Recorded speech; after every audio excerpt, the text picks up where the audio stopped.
afternoon, viewers. This is once again FBTS, where we are having a consultative forum. This is episode 3, 2025. What a nice time again to visit your homes, those listeners, and even to our viewers. And today, on our third episode of this consultative forum from FBTS, we are very, very privileged. Remember, this is Pastor Ibabu. I'm the chaplain of the Fulbright Theological Seminary, and I'm happy to be the host of this program today. And today we are so privileged to have one of our faculty members of FBTS, and that is Dr. Zach. And I would like to welcome each and every one of our panelists here, and also Dr. Zach. They will mention their names and just tell us about themselves. And I will start with Dr. Zach. Would you tell us a little bit about yourself? Thank you so very much, Brother Ibabu. I just wanted to say that I'm privileged to be here and also to corroborate in what is happening within the this great institution that we serve. My name is Zachary, Dr. Zachary Kariuki, and more to that, I love the Lord as my personal Savior. I teach here in the Department of Counseling, and I'm grateful to be here this day. Thank you so much, Dr. Zach. And on my right, we have Beatrice, and also we have Lillian, and I would like to have Beatrice to just introduce herself to our viewers and our listeners. Good afternoon, viewers and ladies and gentlemen. My name is Beatrice M. Sami. I am a student in Fulbright Theological Seminary, and I am doing masters at the moment. And I would like to say a little bit about myself. My choosing counseling as a career was informed by my foundation, my life's foundation, my life's experiences, where I got to a point where I needed to understand a few things that afflict humanity. And this led me to pursue counseling so that I'm able to become a better helper of humanity. When I came to America, the best thing that ever happened to me was coming across Fulbright Theological Seminary. And when I visited it and listened to our able lecturers, Dr. Geduku, the Vice Chancellor, and the Chancellor, I knew this is where I needed to be. And I know I'm in the right path to pursuing my career in helping humanity. Thank you so much. Without wasting any more time, we have Lillian. Please, would you mind tell our viewers about yourself? My name is Lillian Timothy, a master's student, graduating on August. And the reason why I become a counselor is because of the field I have been working is what motivated me to know more and to be more knowledgeable so that I'm able to do my work and to be able to serve the people.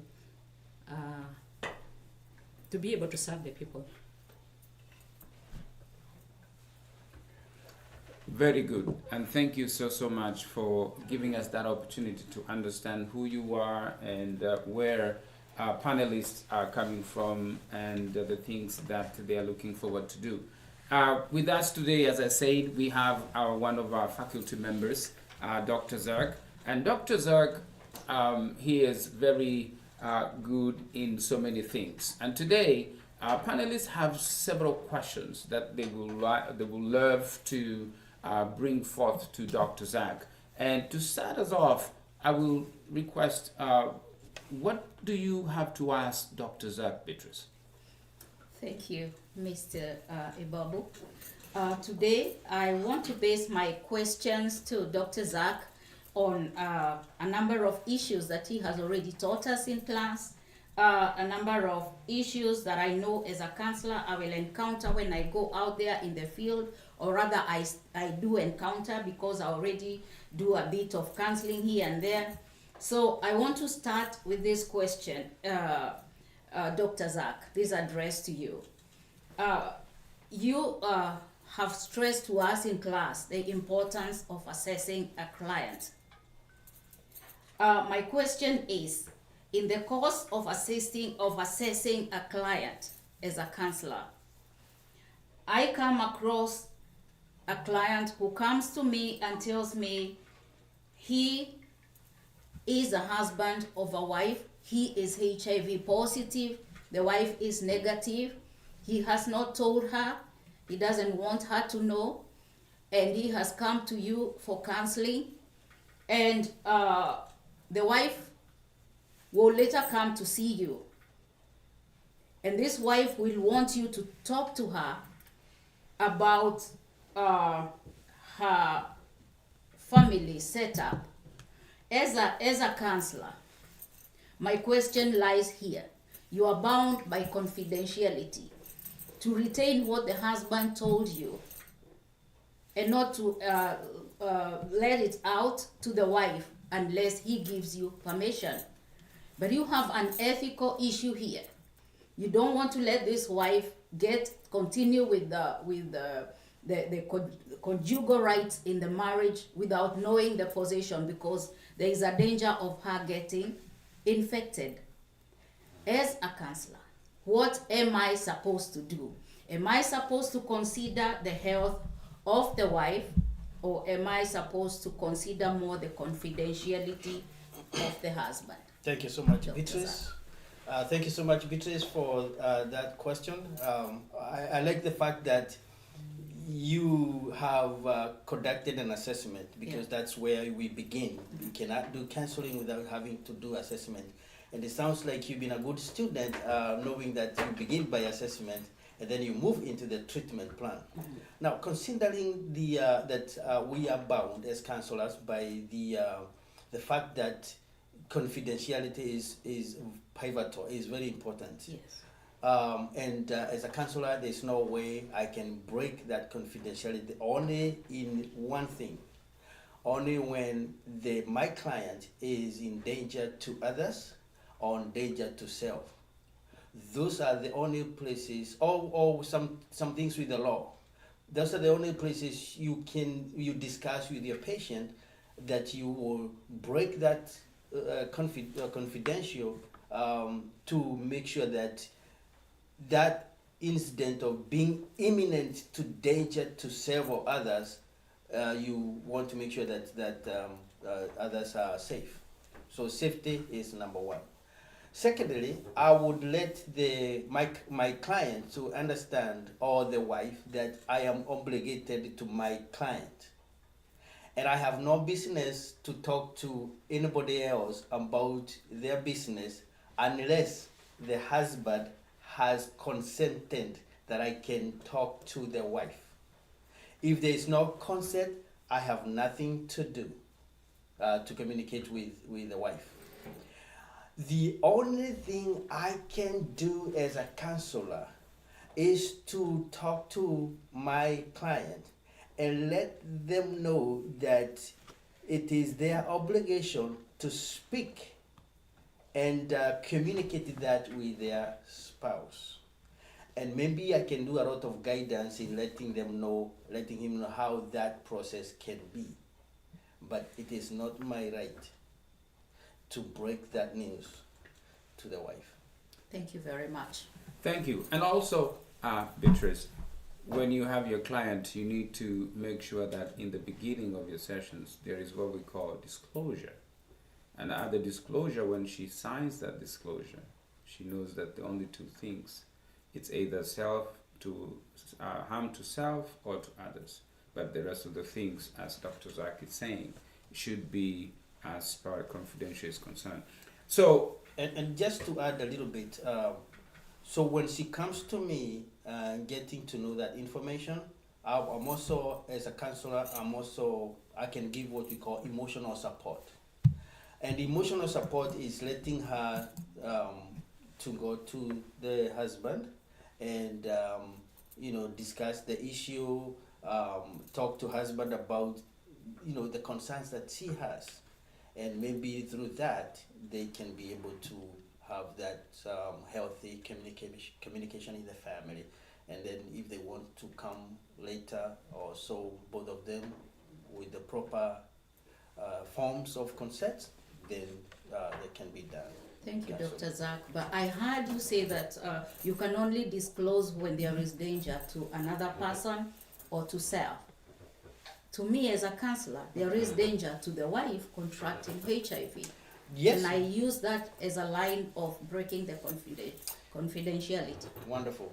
One of the things that I want you and everybody to know is the word imminent. Imminent is very important because yes, there is a danger, but it's not imminent. There's imminent like somebody is taking their life right there, or somebody is going to take somebody else right at the moment. You have to understand the word imminent danger. Thank you. Thank you so much, Beatrice. Lillian, I know there are so many things that are going on within our communities. You have a question about mental health. What is this? Thank you, Reverend Ibabu. My question goes to Dr. Zach. It's about mental health illness. It's a global epidemic which is affecting all over the world, and it is alarming all over. So mental health challenges are affecting people of all ages, significantly impacting relationships and communications. In your expertise, what are the most effective strategy of managing and reducing the rising causes of mental illness? How can we as counselors contribute to fostering better mental well-being in society? I do wish I have the ability to reduce the mental health that we have, or the mental health that people have, mental health illness that people have. Unfortunately, I don't, because mental health is real. Mental health illness is real. But one of the things that we can do is to make sure that at least we decrease the symptoms and the signs. I would encourage people to work on self-care. Majority of the people that we have around, of our families, neighbors, co-workers, we have a little knowledge of how we can be able to take care of ourselves. And we find that because we never took time to take care of ourselves, then we ended up having to break down.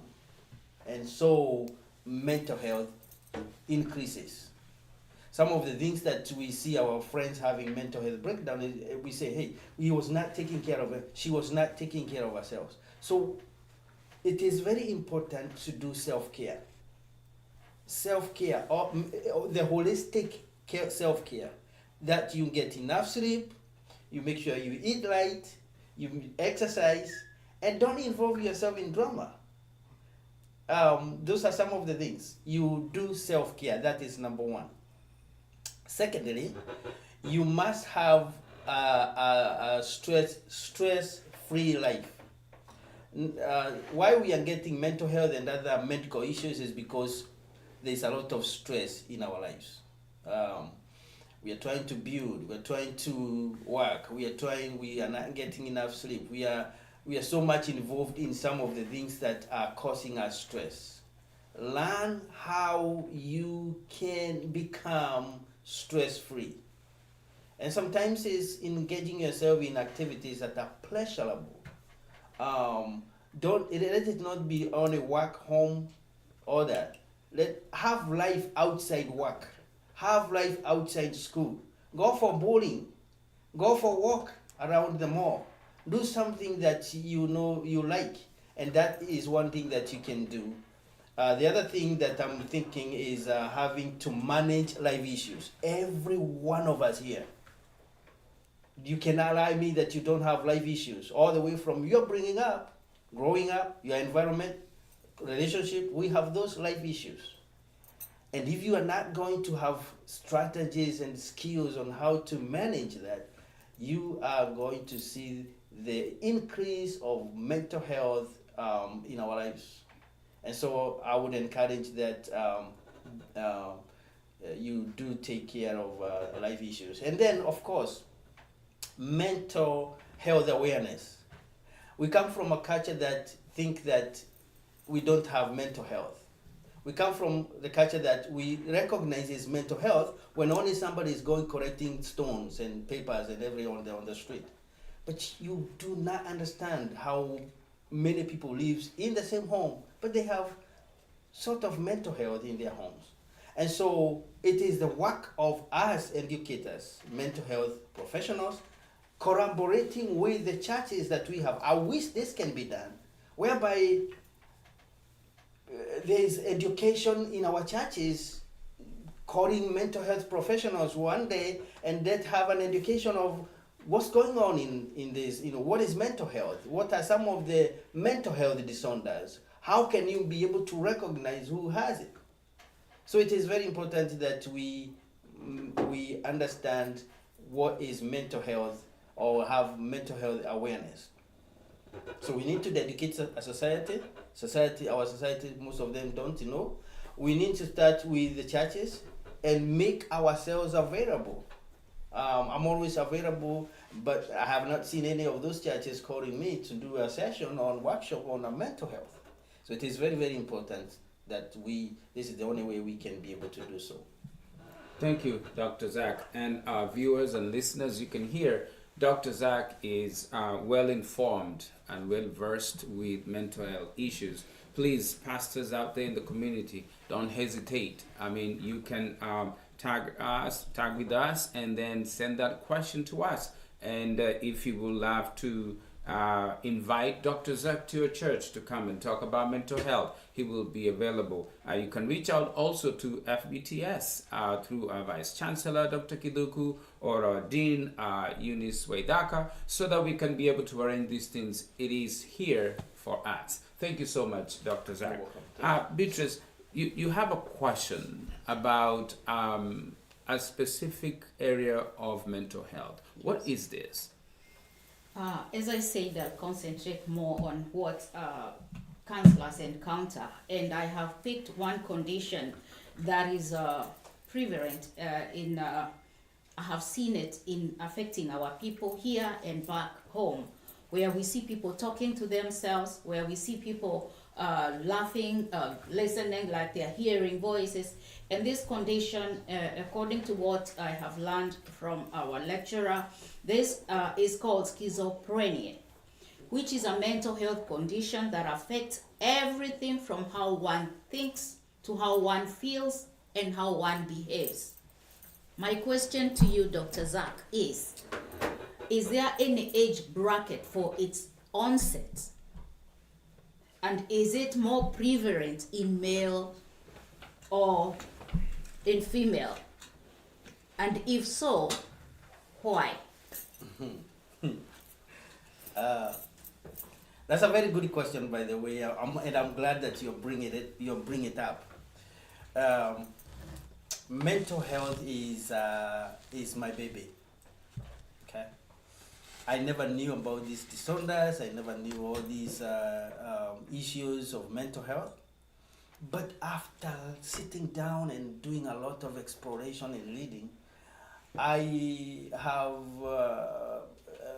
known that this is the area that I want to bring awareness to the community. And of course, even as a class, we've been teaching and we've been learning about some signs and symptoms. We've begun some of those mental health disorders that are manageable, but also we have come to other serious and severe mental health disorders.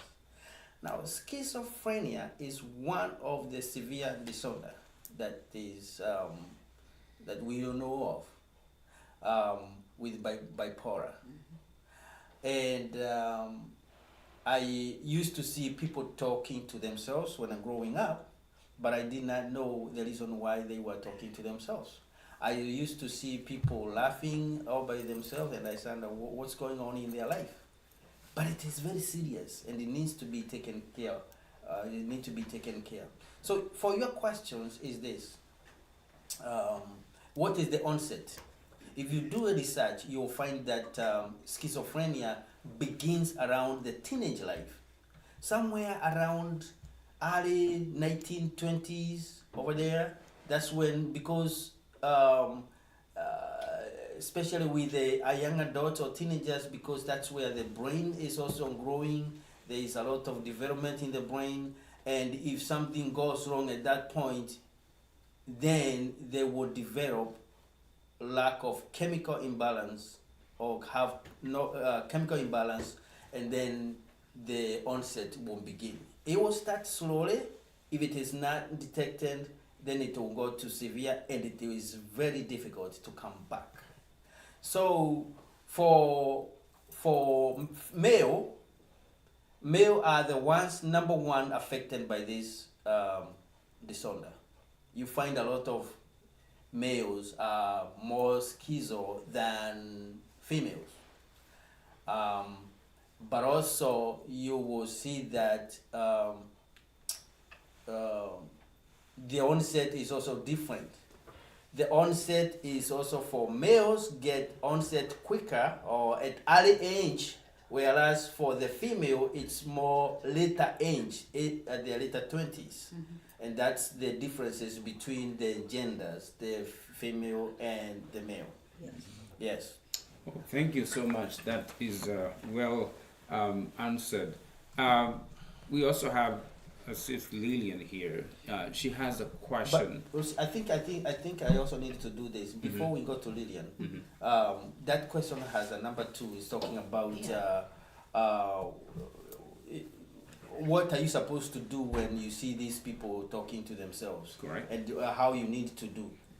As a counselor, number 1, you should show empathy and validation, especially when you're counseling them, because you don't want to come to them in a way that you want to show them that they are not real. True. They are not realistic. They are having some issues. So you want to show empathy, number 1, but also validation. That way you can begin the process of counseling them. Because remember, they are hearing voices, they are seeing things, and they are delusional. And there's no way you're going to change that at once. So you have to build that rapport with them, let them know that you care, let them know that you love them, on even knowing that they are giving you things that are not real. That's how a counselor does. So you validate them, you empathize with them, give them genuine empathy, genuine care, and in the process, you can use what we call CBT, cognitive behavior therapy, trying now to change their irrational thinking, negative thinking, to positive thinking. And you can be able to work with them that way. But be careful and ensure that you show empathy and you validate. So those are the things that you're teaching right here at FBTS. Yes. Okay, that's very good. Yeah. It's good to, our viewers, it's always good to know and to understand that the things that Dr. Zach is talking about, they're the things that the student here at FBTS, they are being taught in order to be able to be more meaningful, more useful, and when they get into their practical internship and also going out there into the places that they'll be working, they put those things into practice. Thank you so much. Lillian, you have also a question, I believe, pertaining to career. What is it? My question is the field of career development. And most of the time, Dr. Zach has been insisting on the process, because it's a process to acquire license. So my question, Dr. Zach, goes to you. We are here in FBTS and about to graduate in August with a master's degree in counseling concerning a career development in psychology. What steps are needed in order to become a licensed counselor in Washington State and in in the US at large. Okay, great. And thank you for your interest in wanting to be a counselor. When I hear students want to do counseling, that it makes me joy to know that you have taken time to think about it. You have taken time so that you can be able to help someone who is needing help. Because you know we have people here who needs help. And there is a way in the United States how to the process of how attaining your documentation in counseling. There's no way you can just wake up one day from your place and say, I'm going to be counselor. There is a process. One, being in school like this one, where they teach us how to do it, it's one of the process. So you ask the process of obtaining licensure for conducting or doing counseling. Number one, you have to agree to go to school. You gotta go to school. You can't just wake up and just say I'm going to be a counselor. This is something that you will have to sweat for. You will have to pay money for. You have to get to a point where now you know you are qualified. Okay, so you got to have at least a master's in counseling. You got to have a master's. Number two, you apply when you finish school. Application. You do application for your licensure, and that way you can be able to. And then, of course, when you finish your masters, you will have to apply to do an exam, and you have to pass exam. Those are some of the things that you have to do. And of course, while you doing your work, passing exam and leading for exam, you have to have supervision hours. The state requires that you work under somebody who is fully licensed to get your hours. Once you complete those 4 things that I've told you, then you will be a qualified professional counselor. Thank you so much, panelists Beatrice and Lillian, and our faculty member, Dr. Zach, who is a lecturer at FBTS, Fulbright Theological Seminary. We cannot say enough, because what we're hearing here, it's so important, and it is something that we, in this community, we need it. We need counselors. We need counselors in our community coming from our own community. And so that because we can be able to communicate and get better communication.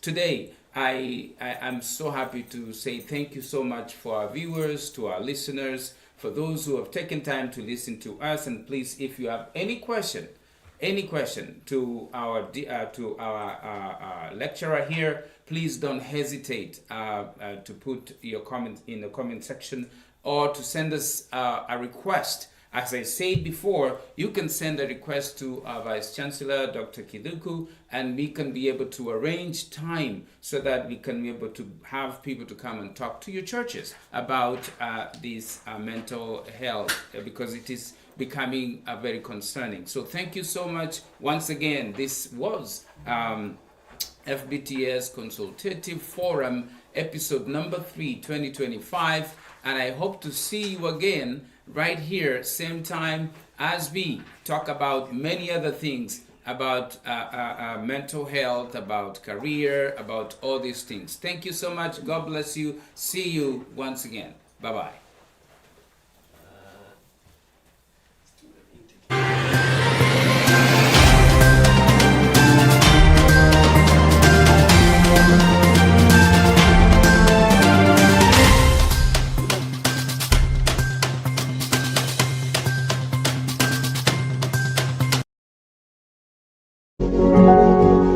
You are watching Pacific Waves Television, USA, a place of nourishment.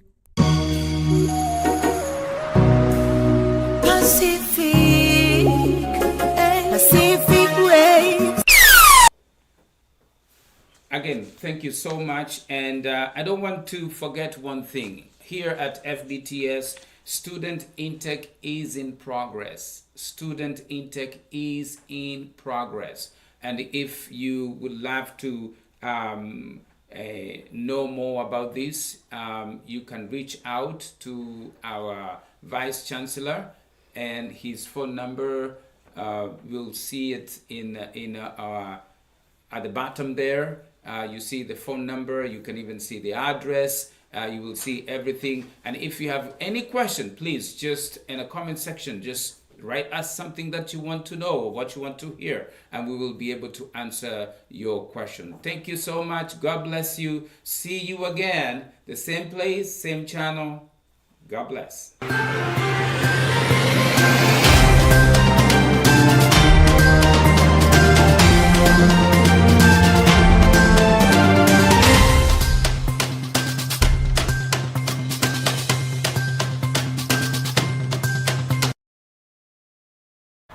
And this is Pacific Wave TV, Seattle, Washington.